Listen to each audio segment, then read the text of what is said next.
Okay, we are just about to get started. Marilyn, how are we looking on LinkedIn Live? Are we streaming?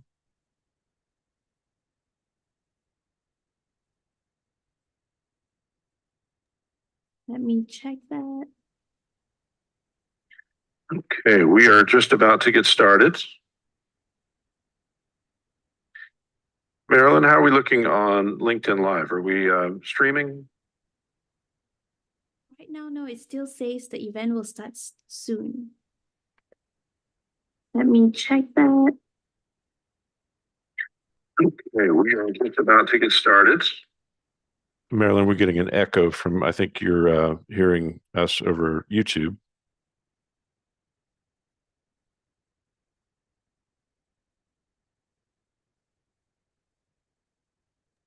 Oh, yep, sorry about that.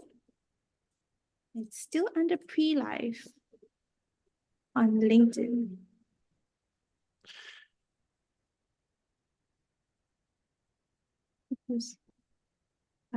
Jim, could you check on your end that it's switched on?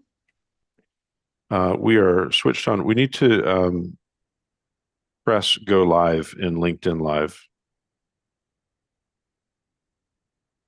Go live. Oh, I have to press it on my end, is that right? Yeah, manage the stream and go live.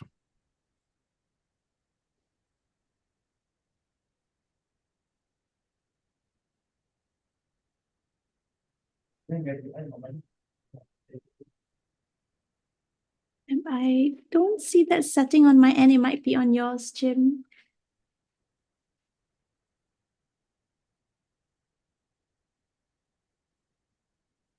All right. Thank you for your patience, everybody. We're just about to get started.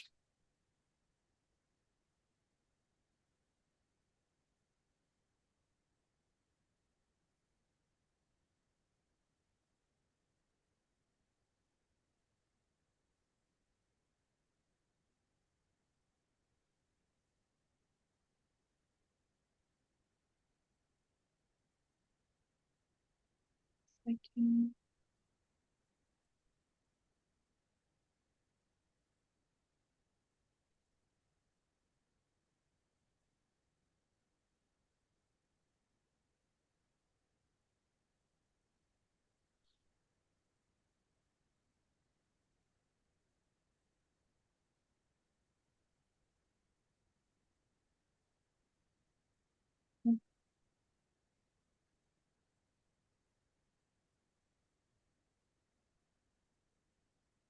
Jim, it seems like only YouTube is live now. Would you want to Yeah, check? that is correct. We're having some trouble with LinkedIn Live. I think we're going to have to go ahead and get started just with YouTube because we can't seem to get LinkedIn Live going. No worries. I'll let everyone know and send through the YouTube live. Okay. All right. Well, in the interest of time, let's go ahead and get started.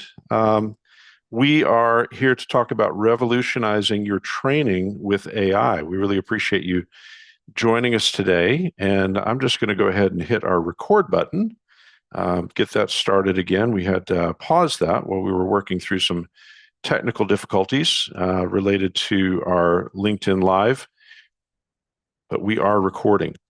So I also have with me Matt Harrison. And Matt, why don't you introduce yourself and before we get started, and then I know we've got something that you're going to share about your own experiences with using AI, specifically Noodle Factory, in your own practice. But tell everybody where you are and where you're coming to this topic, or how you're coming Yeah, to this topic. you bet. Thanks, Jim. Such a pleasure to work and speak with you today. I come from the banking and financial services and the tech sector with 30 years experience, the last 18 years with some top companies in the technology global space. My responsibilities have been focused on corporate training, enablement, and change leadership. And this is a dynamic time. Really excited to be working with Noodle Factory. And today I look forward to sharing a very real story that I lived through with a very special team and give folks a business view behind the scenes of why and how these things were approached, how it worked, and what people in corporate training and enablement and change management can do with Noodle Factory. So thanks. Appreciate the time today. Fantastic. Yeah, I'm looking forward to hearing a little bit about your backstory and your own experiences with Noodle Factory. Uh, Let me introduce myself too. I'm Jim Wagstaff. I'm one of the co-founders of Noodle Factory. And so I'm kind of coming to this topic in two ways. For many years, I was a consumer, a purchaser of learning and development, of training. But for the last 14 years, I have been on the delivery side of that, mainly in corporate training, now more and more in higher education. And so I'm coming to this topic with those two things in mind.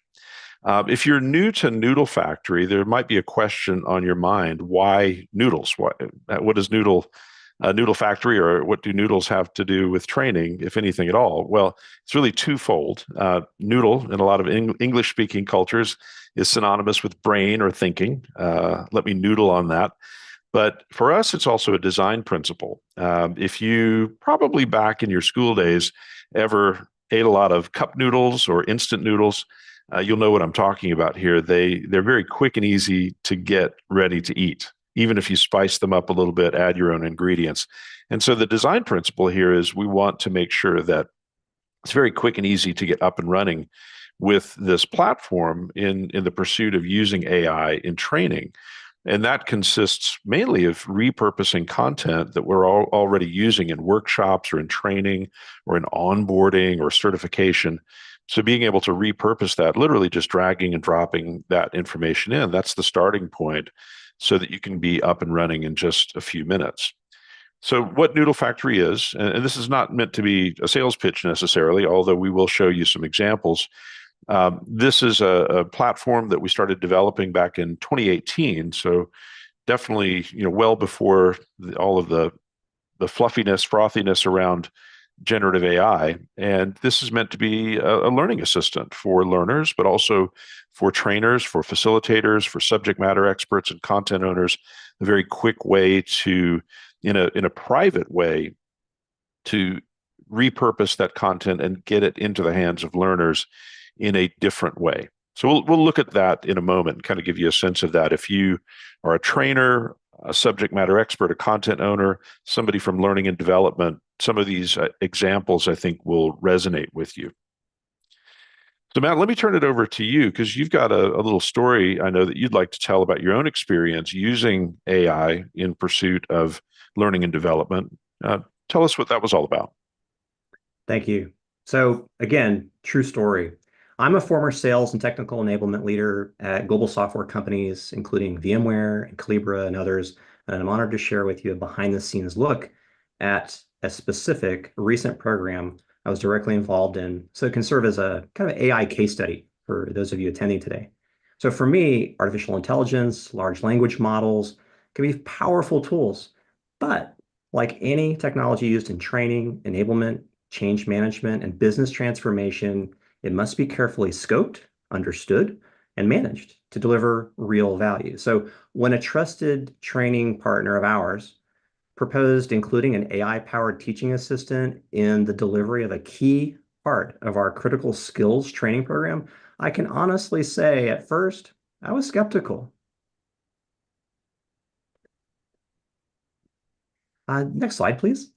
So here's what we were up against. The company's board and C-suite needed to refocus who and how we sold to. There was too much time wasted in the sales cycle, from pitching to wrong customers, investing a lot of time in demos and proofs of concept that turned out to be non-buyers. So like the company itself, our ideal customer had actually grown and matured, and we needed to spend more time with the right prospects to prevent the deals either from closing too slowly and to make sure that we're actually growing our deal size and moving our customers to the value that they were seeking more quickly. So our sales and teams through supporting that, we not only had to make a shift in how they approach their conversation, but also upskill how they performed with different types of customer responsibilities or roles, which industries they were working in, and more specific use cases so they could be more relevant than ever. Another complexity we had to resolve was getting each of the selling teams to follow the same fundamental approach. And as a global company, I'm sure you can relate, this is never easy. Teaching a new skill requires also teaching managers how to coach that new skill and giving them both a safe place to practice with useful feedback. Oh, and it also had to be flexible for the learners so they could get to it in a self-paced program as well.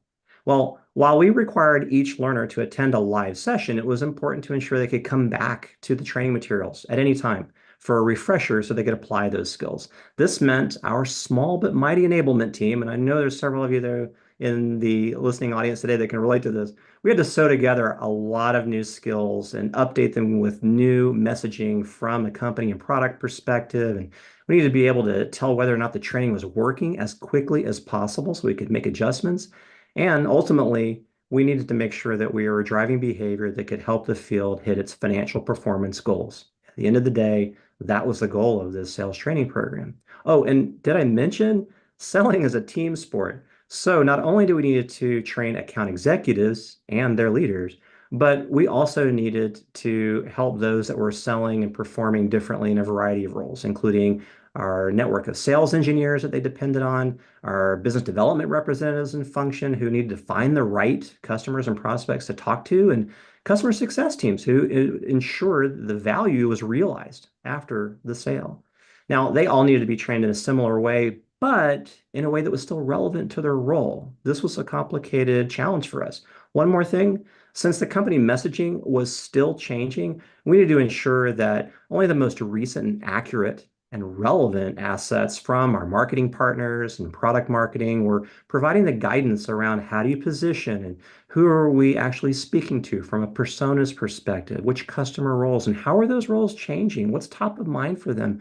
And how did that vary by industry, as well as very sensitive information around competitive intelligence? And so to pack it all together, our enablement team, our training people needed to be able to simplify putting these new skills into practice as quickly as possible and helping make selling and collaborating easier. Oh, and this was all on a very limited budget. So, what were our results? Within literally days of their training, multiple people started telling me directly how they used the AI assistant that was based on this Noodle Factory platform, how it helped them prepare for prospect and customer meetings, real new deals. So our instructor guided groups of people, yes, humans, through the new skill training while incorporating this AI assistant from day one. So attendees spent less time on finding information and a lot more time using it. Our learners use this tool for practice, for coaching during the class, but also in their job performance after the workshop. So after the trainer had, so to speak, left the building, their presence and support was still there. This, supported by the same tool that was used in training, allowed the training to keep going long after the trainer had wrapped up the class. And finally, our company valued how the platform protected our content and our learners. The training tool was walled off from the internet. So you'd all heard the expression garbage in, garbage out. This was a way to prevent that. Only our content and our users got in. The tool was specific to the user, to the training that they received on the skills we were targeting, and only to the content that we fed it or ingested. By the way, big plus for us, especially on a tight budget, it was a user fee bundled into the training without any significant increase to the price. So we didn't have to jump through a bunch of additional AI-related or project-related funding approvals. This was all through our trainer, and that was very powerful as well to simplify not only what and how we approach this, but how we approach sourcing. So the Noodle Factory platform helped our learners grow. It helped them apply new skills. The setup was actually really fast and simple for us. Our teams shifted very quickly into building a very healthy pipeline for the company growth that was the original goal. So they smiled when they told me their stories of using the tool after the training. That made me smile. So now you've heard about my experience, true story. Feel free to hit me up on LinkedIn if you want to learn more. But now let's dig into what this exciting tool is all about. Jim, thank you. All right. Well, Matt, I've been looking forward to this conversation. And yeah, certainly is. We've got a varied audience here. So some of you might be where Matt was, and you're thinking about how can you maybe work with your training partners to deploy tools like this to attack the forgetting curve, to ensure that there's application of the learning. Or many of you might be in a delivery mode where you are a training partner and you're thinking about how can you certainly extend that learning experience, but maybe for your business, look for those new opportunities, that recurring revenue that comes along with using a tool like this. So let's dive into that. Matt, what I thought we could do is we're going to take a look at a couple of examples. And in fact, we'll look at a variation of the example that you just touched on. And maybe just to start off, we've all heard the examples of what AI can do. We're probably all using AI in some way, specifically ChatGPT or Copilot or Gemini or Tome, whatever your tool of choice is. So I'm not necessarily going to dive in here. I think this is all pretty well understood, and there's maybe a different time and a place where we could go deeper on these areas. What I thought we could do, though, in looking at these examples is kind of compare and contrast more traditional approaches to training. And by traditional, I'm thinking pre-November 2022, which is the day when ChatGPT all was unleashed upon us all. So you can just run your eye down these sorts of generalized traditional approaches to training. And it is a generalization, but maybe trainer-centric isn't the right term, but we're reliant on maybe instructor-led training, whether that's virtual or face-to-face. There is a tendency to do one-size-fits-all, and also to send everybody through the training, even if they don't necessarily need it, even if they are highly skilled in that area, just as a KPI, trying to get everybody in through the training. There are limitations to group work, especially in virtual environments. So you just think about each one of these, and I'll highlight this one, language. For me, that was always a big one because I've worked in roles where language was a real problem, whether we're talking about Asian languages or European languages. The accessibility issue was a big one. So, Matt, if we contrast that to some of these AI-assisted opportunities where just using language again, we have an enhanced accessibility opportunity or the ability to personalize learning pathways or to get people much more self-directed in their learning, kind of in the moment. Were those the sorts of things that you experienced when you applied these sorts of AI tools to your teams? They really were. A lot of these really hit home in the Calibra implementation that we went through. For one thing, we knew our sellers were at different levels. So adjusting for their experience and kind of using this new skill in ways that would provide feedback and coaching relevant to that was really impactful. So you weren't dragging everybody through the same kind of peanut butter spread, as I've often heard it referred to. If you kind of smooth the same thing for everybody, it often gets lost. This would allowed it to adjust, and the feedback that they were receiving would actually automatically start leaning in and providing them that more proficiency, if you will, focused feedback. Another thing was really cool for us, and for a lot of companies, I think the language is typically operated at an English-based or American English or something very similar, but each of their customers were operating in different languages. We had teams from all over Asia, EMEA, and North and South America. And we knew that 180 languages or something the tool can actually support, they could actually interact in their own language very easily. All they did was really change the language they were typing in. And that allowed them to speak more fluently with their customers. And that really drives to the heart of what we're trying to accomplish with them. So many of these definitely hit home. Yeah. Your peanut butter spread analogy in a previous company, it reminded me, we used to call that the sheep dip strategy.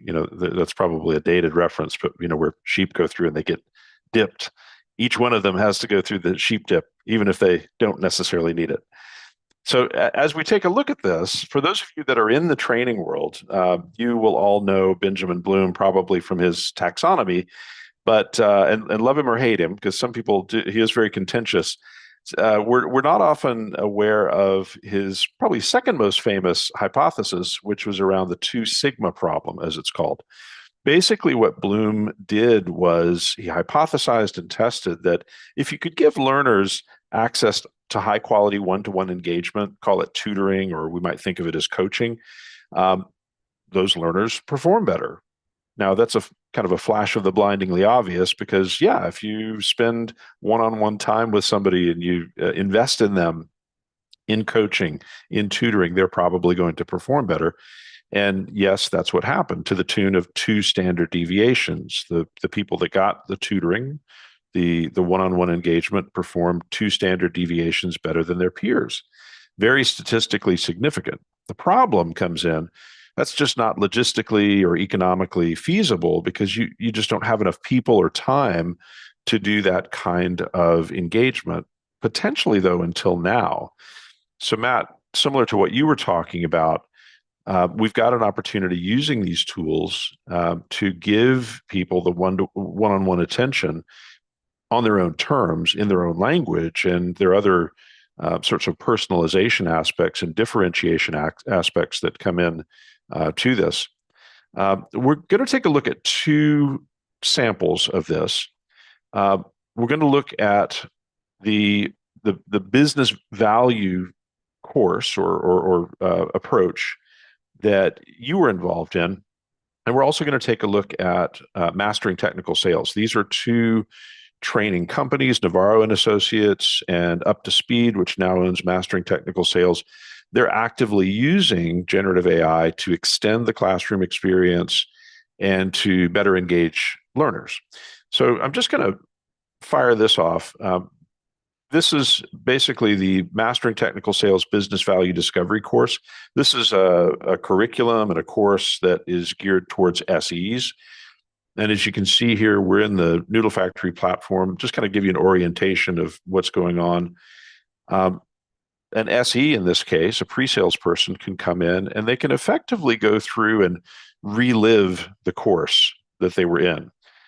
They can play the videos, they can look at the graphics. So it's not a replacement for something like e-learning, but it's a very at your own pace, sort of personalized, chat-driven or conversationally driven way to engage with the learning. And so it's meant to be very easy to navigate, whether that's using flashcards or buttons or rich media or actually typing in questions.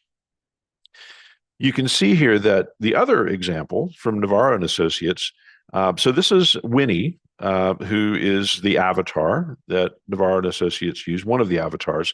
And Winnie is a persona coach. And so this is meant for a broad selling audience. And Matt, this is very similar probably to the sort of work that Navarro and Associates did with you. Can you talk us through what we're seeing here? How would a team typically come in and use this persona information? It's a great example. We had a really good experience helping narrow in on how to combine fundamentally 3 things. You saw here, who am I talking to as a seller? I'm going to have a different set of key points and areas to be relevant if I'm speaking with a chief information officer or chief data officer versus someone, say, in legal or data privacy and so forth. And this is very important persona distinguishing. This helped us practice which areas of our product solutions, the features and functionality provided, but ultimately the value that we could bring to that conversation from a selling motion.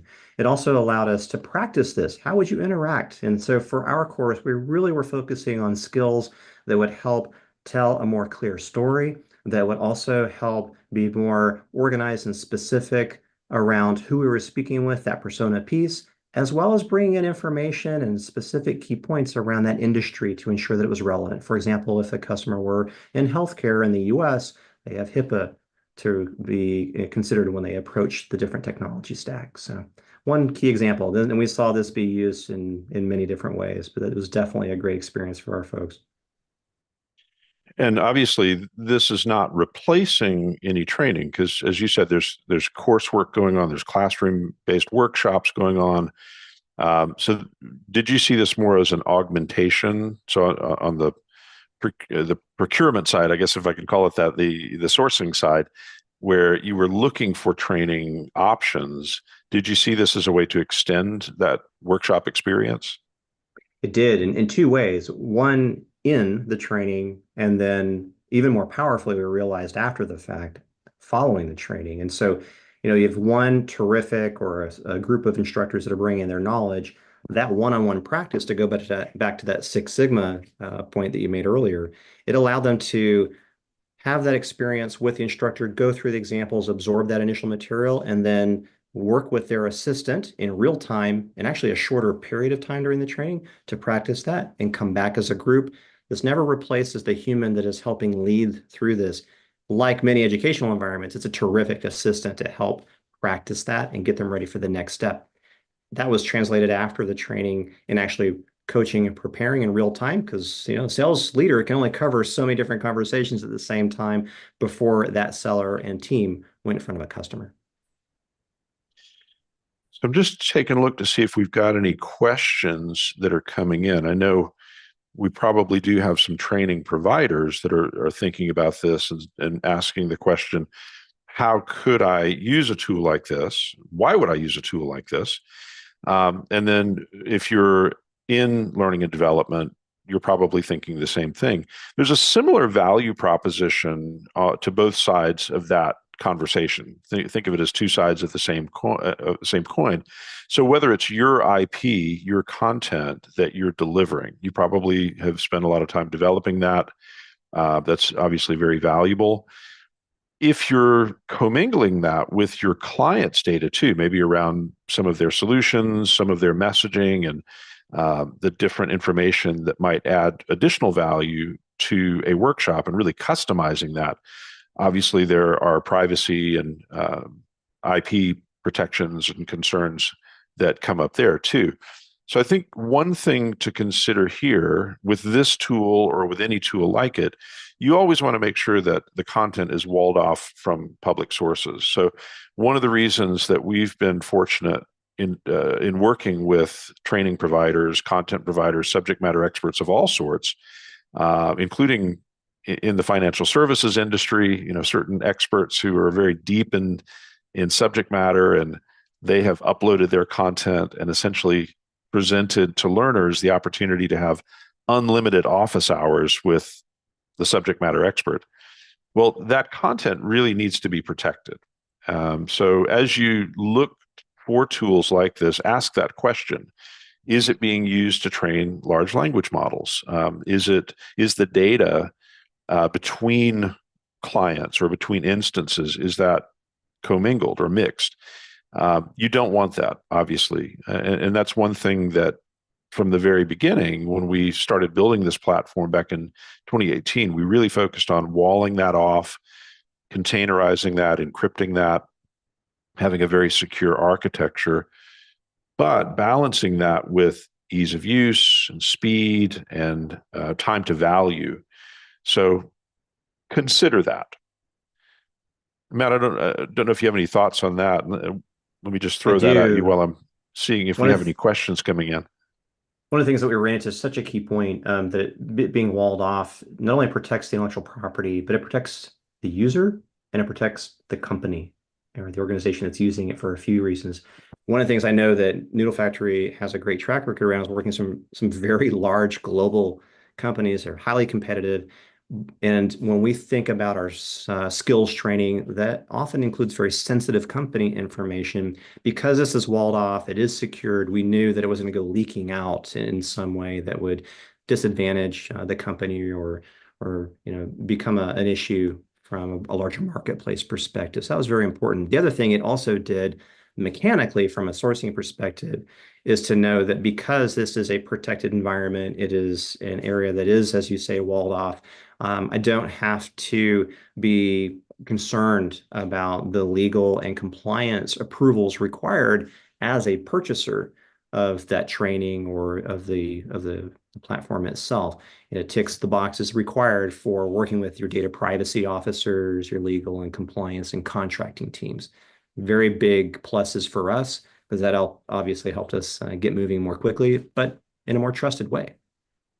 Yeah, so it's such a good point because I just answered a question recently, or at least participated in the answer to a question recently about the use of licensed copyrighted material, and there was a question about the copyright. If this is used in a way where it does get into the public domain, if it's used to train large language models, that violates that license. But because you can lock it down, if you have a license to use this in an electronic domain, then you're you're in compliance with that copyright and IP protection.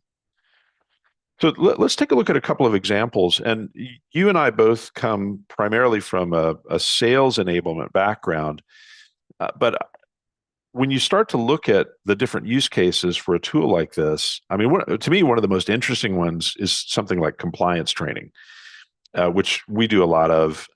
It's something that not a lot of people like to do. I've never met anybody who says, oh, it's time for compliance training. Yay. But we have to do it. And there's a risk mitigation aspect to that. If we could make it more useful during the training, but also, in my view, more sticky. So at that point of need, where you really do need to know something that you might have forgotten from the compliance training, this is a great tool to extend that and give you that answer at the point of need. But things like obviously just general training support or onboarding, new product introduction, certification readiness, these sorts of things are all kind of interesting use cases. So depending on the type of training you're providing or consuming, there are different angles that you can take on this sort of thing. I've got an example. I just want to show you the language example. And this is in the Business Value Discovery course. And to your point earlier, Matt, if we just switch over to Spanish in this case, if I say, hey, Walter, can you help me understand some of the BVD areas that I need to consider? Yeah, how cool is that? That was really just blown switch away right when I over. first saw it. It was so easy. There's no configuration, any of that kind of stuff. And Yeah. our users love that. All of the content is in English. And so yes, there is a translation layer, but this is a bespoke translation layer. This is not Google Translate, not to denigrate Google Translate. I use that all the time, but this is much more robust than that. And it's a service that's built into the platform that allows you to just go ahead and get that translation right away. If I switch back to English, which I will right now, I'm going to show you another example. I'm going to switch back to English because let's just say I've got a meeting with a CIO at a retailer that's coming up. And I'm coming back because I went through the Business Value Discovery course, but I really want to get some coaching on this, or I want to get prepped for this. And here you can see that now Walter is engaging with me in a role play. And if I continue that, if I allow that to kind of develop a bit more, there's a back and forth that happens, and I can get feedback on that. So if I look at that kind of a next step in that, maybe I want to do something like create an agenda, something that we saw earlier. We saw that in the Navarro and Associates example.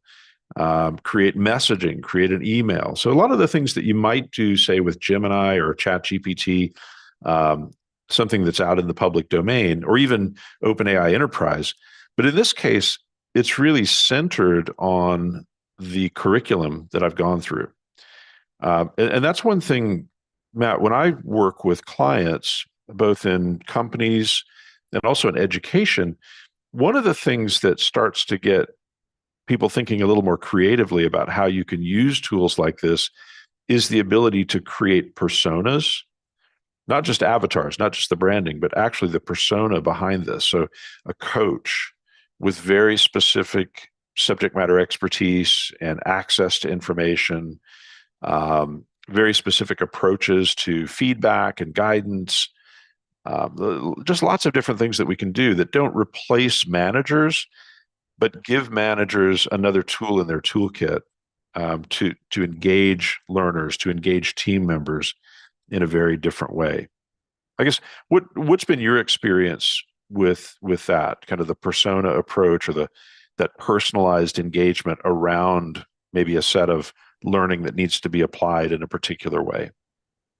Yeah, I think a couple of key cases that come to mind are when the initial wave, it was helping people understand how to incorporate a particular skill into their practice, right? Then they needed to shift gears actually, and then in this case, switch personas to be able to identify and work with a practice session or kind of testing. Hey, I want to actually pitch to a panel of executives, say, or a particular perspective, I want to kind of test that against still that same private content and materials that we have provided it. So it changes the way I'm interacting with the tool so that I'm getting a different type of experience, but still guided by the same over architecture. So that was very helpful to kind of switch gears, right? Because coaching is different from teaching and execution is different from coaching. So.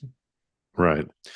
One of the things that I've been experimenting with lately, we're working with a client, and none of the examples that we've seen so far, but it's more of an internal set of content that's been developed by the client, and they've got a very specific coaching methodology that they use.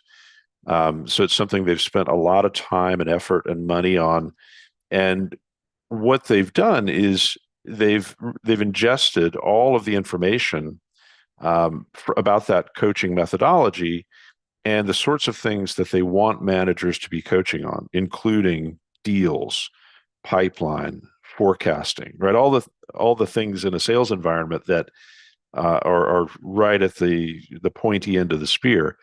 And both for managers, but also for sellers, it's a good way to get prepared for those high stakes coaching engagements.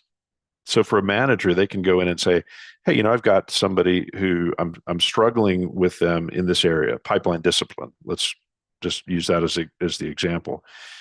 Can you help me come up with a strategy on how to approach this performance issue in a different way? And so their avatar, their persona that we've tweaked with them takes that coaching training that the managers had, the methodology, and really makes it real. So now they can go and begin to apply that. On the learner side of things, they're able to the seller side of things. They're able to go in and maybe they are preparing for a difficult forecasting discussion, so they can come up with some strategies, not to avoid the issue, but maybe to have a better answer as to how they're going to overcome whatever gap or dilemma that they're facing. Yeah, I think to add what it's looking for from it. So for example, sometimes it's applying particular methodology, so we build those muscles. Sometimes it's actually using the persona to elicit a different kind of behavior, not so much the steps and method involved, but say we want to encourage a more empathetic conversation, or I want to make sure that they're bringing maybe a different sort of soft skill. This is also a way to think about this kind of persona. It's not just the what, but the how. So there's a question that's come in around, could this be used to create a legal expert persona that could assist employees who are not as comfortable navigating contracts, EULAs, T's and C's, and so forth? It certainly could. That's something where if you had that information, and I'll show you how you get to this, because that's probably, I think there's a question underlying that probably. How do you get to what we're showing you? And I'm just going to switch over and show you a live instance of this admin panel. And I got permission from Navarro and Associates to show their instance. So I'm not hacking into their instance. But the way that you would do that, if you had a bunch of information that was, say, oriented towards legal, you could create knowledge categories around that. You can see here in the Navarro and Associates persona tool, all of these buying personas are grouped in knowledge groups. So if you had legal information in the form of documents, that can be websites or PDFs or any type of document, that's great data to essentially set up this sort of contextualized engagement, this conversational engagement. So that would be the place to start. Obviously, with something like legal, where you're talking about contracts, you got to be extra careful with that. Make sure that there's some disclaimers and things like that, because generative AI, even in a closed private environment like this, is making inferences from the data. It is not human. It is not perfect, even where you mitigate for hallucination and mitigate the risk of that in this sort of environment. You just have to be careful with that. We have another client that uses our tool to do that with proposals and RFP responses, But there we've taken many, many steps to try to mitigate that. So as we're enabling people around responding to RFPs or responding to proposals, they need to use their human experience and human intuition about what it is exactly they're seeing, and then how that gets transmitted to the client, the end customer that they're dealing with. Matt, do you have any thoughts on that, or any experience on that kind of high stakes information and using that in a tool like this? Yeah, I really appreciate that you're calling this out. I think in some areas of talk and conversation around artificial intelligence and deploying these things, people tend to forget about the governance of these things, right? And one of the things that I felt working with Navarro and Associates in particular really opened our eyes to was how you can make the process simple, but it does not alleviate the responsibility of staying engaged with your learning teams, your enablement teams, your change management teams to ensure and partner with that training provider or a different kind of use case deployments of using the tool to stay engaged with it. It makes it so much more scalable.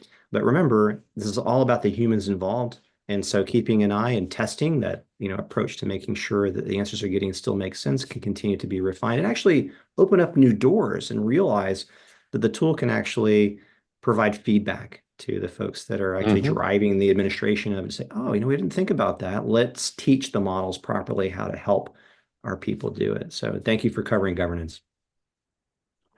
And I just jumped here because it reminded me that whether we're training providers or subject matter experts, or if we're on the enablement teams that are meant to, help, in this case, sellers or any of our team members, that's a pretty interesting example where you've got a non-legal or somebody who hasn't been trained in the law, or even a non-HR person, or so you're not a subject matter expert in this area, but you need to know something.